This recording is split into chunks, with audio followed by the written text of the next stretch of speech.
Hi guys, I'm Laura Vitale, and in this episode of Laura in the Kitchen, I want to share with you how to make an apple crisp bread, or also known as an apple fritter bread.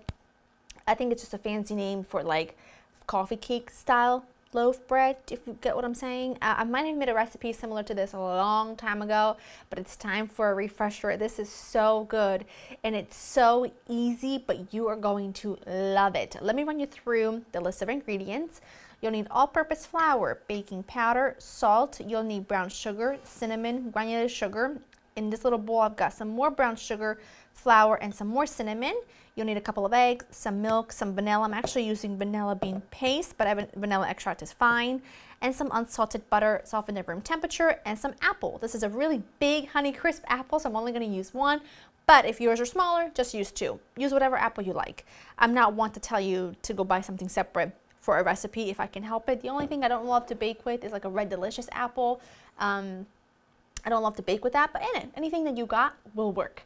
I've got my oven preheated to 350, a 9 by 5 inch loaf pan lined with nonstick spray, lined with parchment, and sprayed with a little bit of nonstick spray. In this bowl, I'm gonna add the butter and the sugar. This is like half for the batter. It's like my Nonna's Italian apple cake. It's that batter. I love that batter. It's so wonderful, so foolproof, and works with a lot of different things. And in fact, I came up with the most intensely delicious vanilla cake using that recipe that I will share with you near the holiday season. That it is so good. Oh my goodness, so fantastic. So what I'm going to do is I'm going to just cream these two together really well using my handheld electric whisk, and then we move on. That's great. I'm just gonna take my eggs. These are our fresh eggs. Oh look, a double yolk. Don't you love that? I love it. I love having my own fresh eggs. There's just nothing like it. They're so rich. Look at that color. My chickies out there are so happy. It's just the best. I'm gonna add just a little tiny bit of vanilla bean paste, but like I said, good vanilla extract will do the job just as well.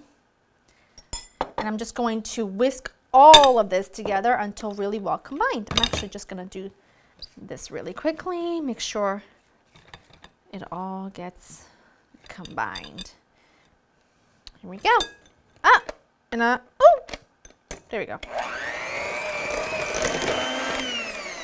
Look at that color, okay? Gorgeous. I can't wait to share that vanilla cake with you. It is so, I think, just a slice of plain vanilla cake is so underrated. I know it's a different recipe than this, but you know how I do. So underrated, and you're gonna just love that recipe, I know it. Now what I'm going to do is add the dry. I just do this all in one go because no patience, what can I say? And the milk.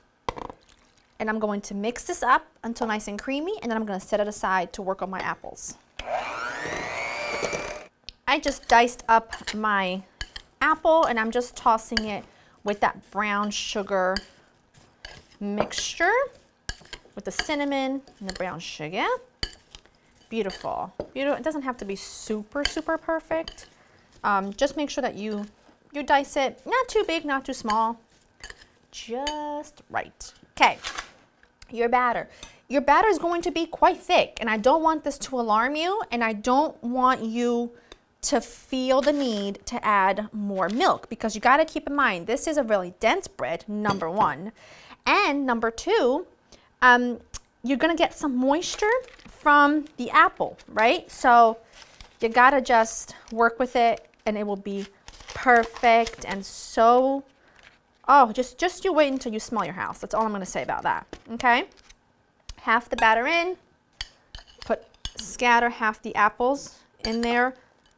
Like I said, does not at all have to be perfect. Just trust me. Other half on top. Just try to even out the top layer of your batter. Again, you really can be quite relaxed about this type of cooking because it's a very rustic looking bread. My mouth is watering, and it's gonna taste absolutely phenomenal. And doesn't matter that it doesn't look like a masterpiece, it will be a masterpiece. It will taste like a masterpiece. So you're just gonna have to trust me. The remaining apples. And what I do is I just take the remaining apples, and you see, I'm just sort of nestling them in the batter. And then I take this mixture, which is just more cinnamon, sugar, and a little bit of the flour. And I like to cover the top of that with this mixture. And I'm gonna pop it into my oven at 350 for about an hour or so. If you feel, because sometimes it happens to me, I've mentioned this many times, I've got 2 ovens, this one and one upstairs. They cook very differently. My one upstairs is much cooler. This one, I don't know what it is, but it is very hot. So if you feel like halfway through the baking process, your top is getting just too dark, lower the temperature to 325. You want it to be a deep golden brown, but you want to make sure that you don't burn the top of it. So I'm going to pop it in there about 50 minutes to an hour, and then when the toothpick comes out clean from the center of the bread, you know it's done, and let it cool a bit. My bread was in the oven for about an hour. I let it just cool pretty much completely. It's just slightly warm.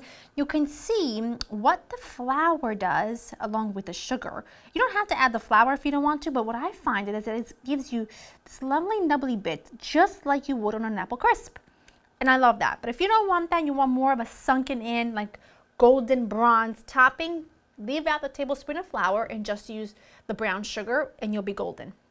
We're going to make a quick little glaze, very quick, very simple. Milk, powdered sugar. A little bit of it goes a long way.